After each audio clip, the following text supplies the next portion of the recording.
Hi. Just going to start this one right off. It's World War I. The year is 1915. And I'll link 1914 for you in the description. January 1915.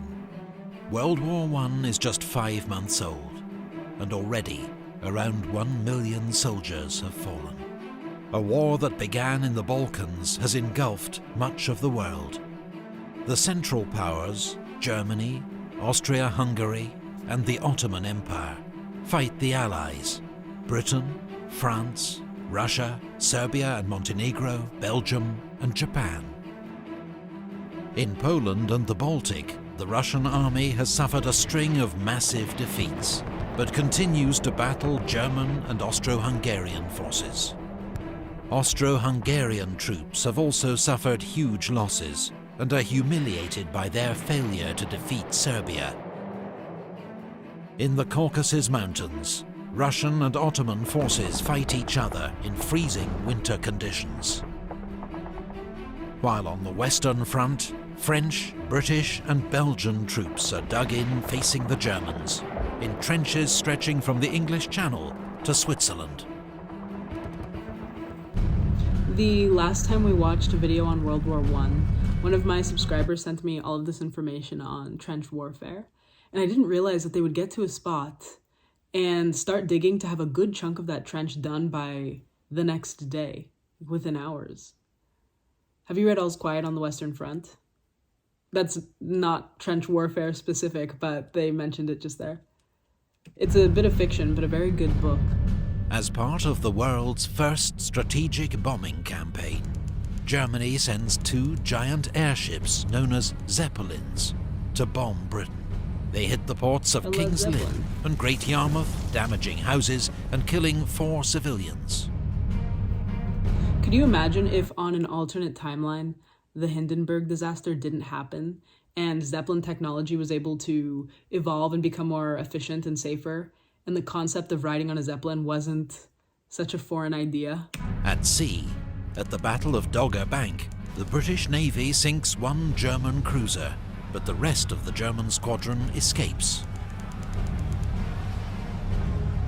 Command of the seas has allowed Britain to impose a naval blockade of Germany, preventing vital supplies, including food, from reaching the country by sea. Germany now retaliates with its own blockade. It declares the waters around the British Isles to be a war zone, where its U-boats will attack Allied merchant ships without warning. Britain relies on imported food to feed its population. Germany plans to starve her into surrender. On the Eastern Front, German Field Marshal von Hindenburg launches a winter offensive and inflicts another massive defeat on the Russian army at the Second Battle of Masurian Lakes. The Russians lose up to 200,000 men, half of them surrendering amid freezing winter conditions. The Russians have more success against Austria-Hungary.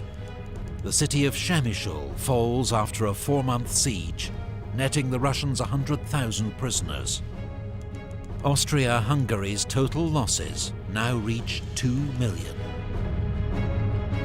Meanwhile, the British and French send warships to the Dardanelles to threaten Constantinople, capital of the Turkish Ottoman Empire. They believe a show of force will quickly cause Turkey to surrender. They bombard Turkish shore forts in the narrow straits, but 3 battleships are sunk by mines and 3 more damaged. The attack is called off.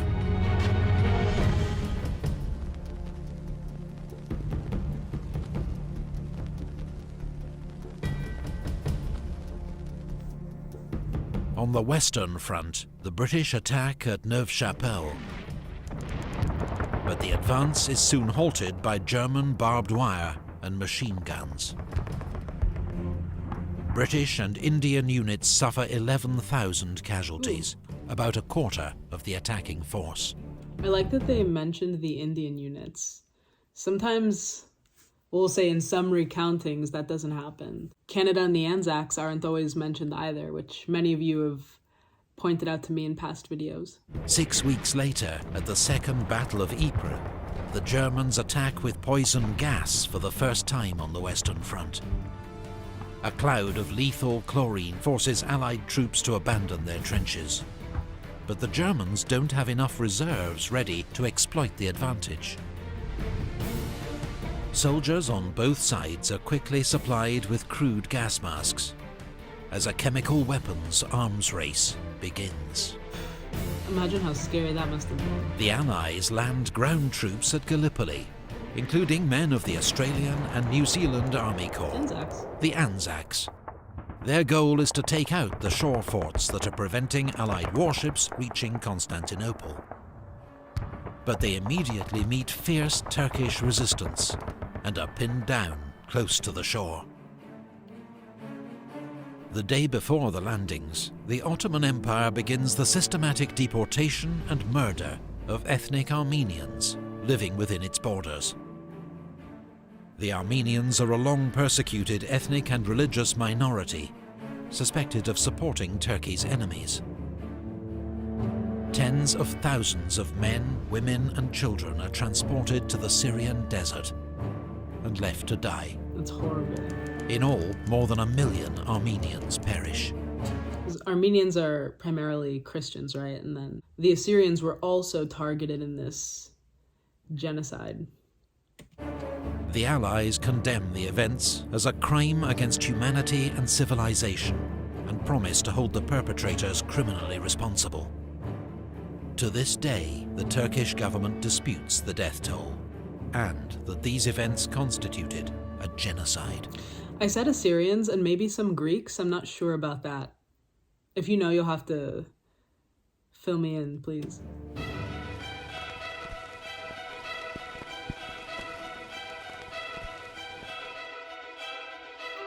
On the Eastern Front, a joint German-Austro-Hungarian offensive in Galicia breaks through Russian defences, recapturing Przemysl and taking 100,000 prisoners.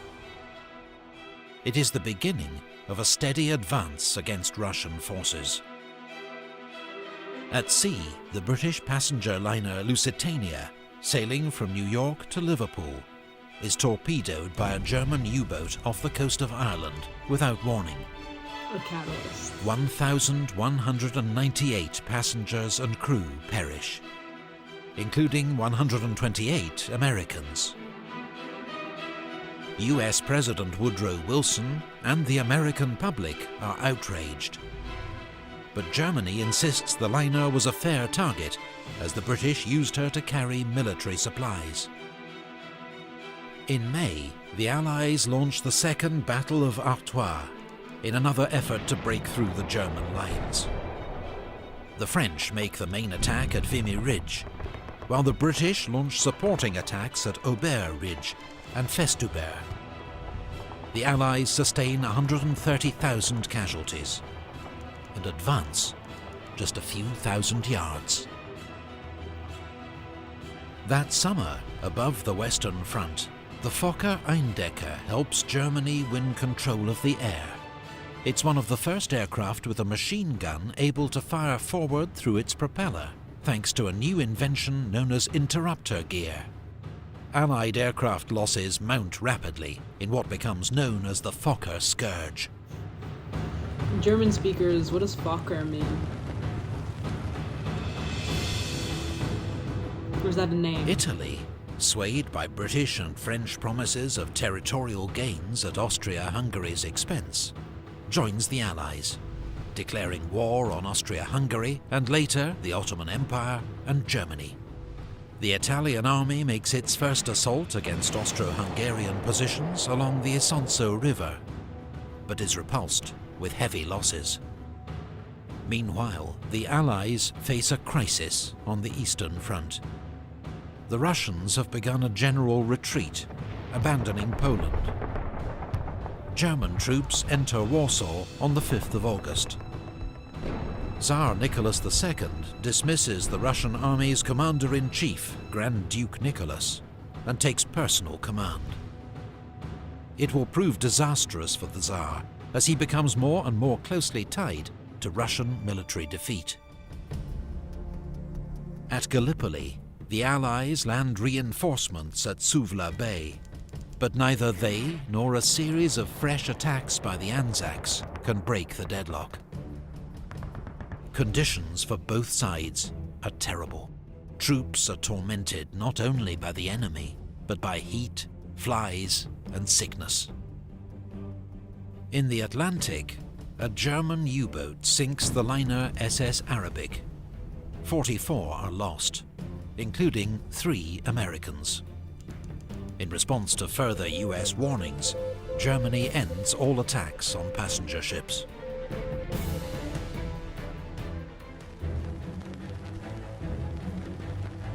Autumn offensive. On the Western Front, the Allies mount their biggest offensive of the war so far, designed to smash through the front and take pressure off their beleaguered Russian ally. The French attack in the Third Battle of Artois and Second Battle of Champagne. The British, with the help of poison gas, attack at Los. Despite initial gains, the attacks soon get bogged down, with enormous losses on all sides.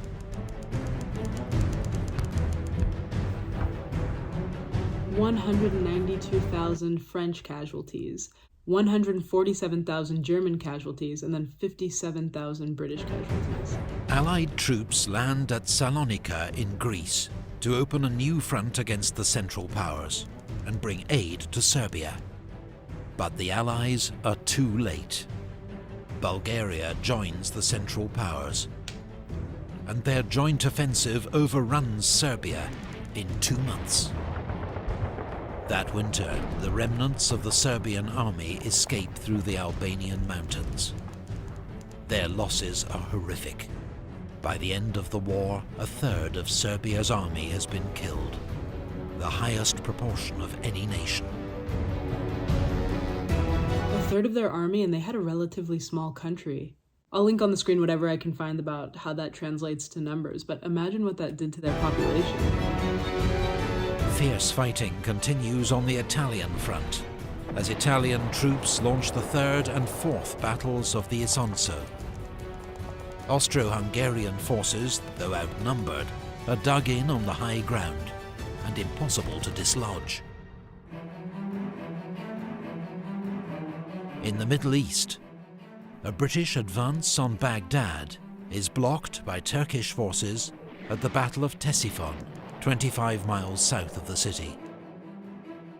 The British withdraw to Kut, where they are besieged. The Allies abandon the Gallipoli campaign. 83,000 troops are secretly evacuated without alerting Turkish forces. Not a man is lost. It's one of the best executed plans of the war. That is The impressive. campaign has cost both sides 250,000 casualties. 1915 is a bad year for the Allies. Enormous losses for no tangible gains. But there is no talk of peace. Instead, all sides prepare for even bigger offensives in 1916, with new tactics developed from earlier failures. All sides still believe a decisive battlefield victory is within grasp. Okay, so that was 1915. It seems like it was a bad year for the majority of the world, whether that be directly or indirectly. As always, the channel's going to be linked in the description so that you can finish the series at your own pace in the case that I don't get there as fast as you like. And I get it. These videos are so well made. This one offered so much information about the war that I simply didn't know. And places that, if I've heard of them, they definitely didn't stick in my mind. There are just so many fronts. So much was happening. So I'll probably watch it again. But if you have any supplementary information that you'd like to add, please feel free to do that. I really like reading those. This war was especially brutal in my mind. I mean, all wars are. But think that many of these people didn't have body armor, or that helmets weren't really a thing until this year of the war, 1915. The trench warfare of it all, grueling walks to get from one place to another. Leave your thoughts on it. As far as books, I'll link you the ones mentioned in the previous video. We talked about All's Quiet on the Western Front, Europe's Last Summer is another one that gets into how exactly the war started, following different leaders and individuals that were power players at the time. So I'll add that too. I can't think of the name of the author, but I'll put a picture on the screen. To everyone with me over on Patreon, by the time you're watching this video, a video should be uploaded over there. A bit more history. Actually, that's geography, but a very different styled video today, so we'll see how that goes. With all of the World War I videos, it's getting quite difficult to pick out a World War I related contemporary artist or musician. So this video is World War I adjacent. And we were talking about Zeppelins in the beginning, so we'll easily go for Led Zeppelin as the first choice, All of My Love. I'm not sure if I have recommended this song before. One of the sadder Led Zeppelin songs I've ever heard. It's still rock, but it was written for Plant's son who died. So the lyrics are a lot more tender. It's from the late 70s. Any Led Zeppelin song would have worked, really. And the second choice, a bit different. I tried to look up how exactly to pronounce this and I couldn't find anything, so I'm going to put the name on the screen. An Armenian DJ called Hrach took this traditional Armenian song, which I read took on a different meaning for Armenians after the genocide, and mixed it into an electronic beat. It is a slow burn, it's about 7 minutes long, but the instrumentals are really beautiful. So you'll have to leave your World War I adjacent music choices down below, and that's all from me. So thank you so much for being here and watching with me, and I'll see you next time.